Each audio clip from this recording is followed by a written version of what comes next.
सुप्रभात. श्री परमरहस्य वाचन अध्याय 6 श्लोक क्रमांक 6 ओवी क्रमांक 32.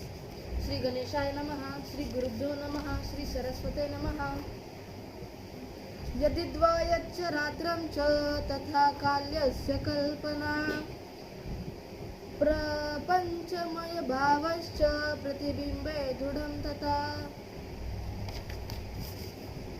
अज्ञान काय म्हणजे एक जैत स्वरूपाचे विस्मृती विषयक अहंकृती जेथे निष्कंठ ती ज्ञान काया जे देही काळकल्प असे दिनरात्र काळकल्पना भाष्य सदा प्रंचपार वर्तसे ती ज्ञान काया जैसे प्रतिबिंब साच मानणे तैसा प्रकृती काया म्हणणे येणे निश्चितार्थे वर्तने मी अज्ञान काया बोली जे आता बहु काय बोलू एका जे ज्ञान कायाचे लक्षण निरोपिले देखा ते ध्यान सती आवश्यक ती अज्ञान काया ऐसे ही कर्म ब्रह्म संपदा तुझ निरोपिली सुवृद्धा तुवा ही असावे गौरी सदा ज्ञान काया जाणूनी मज ही असे ज्ञान कायची खोड अत्यंत कायची आवड म्हणून तू ही असावे अखंड ज्ञान काया होऊनी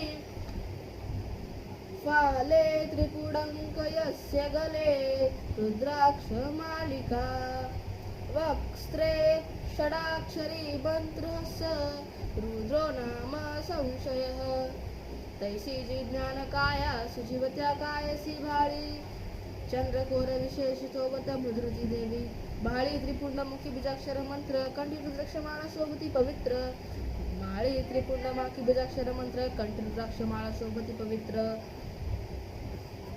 जो साक्षात जाणे जे मारुत्र तयासी अंश नाही मांत्र वाचनी मुख निर्फळ मुक्तपणे नसावी तळमळ अमंत्रे शोभे जीवाश्रेय म्हणून जमजेता षडाक्षर महावीर मंत्र शिवाक्षर निष्फळ होय जाण षडाक्षराची उत्पत्ती गुणभेद जाणून भिजते.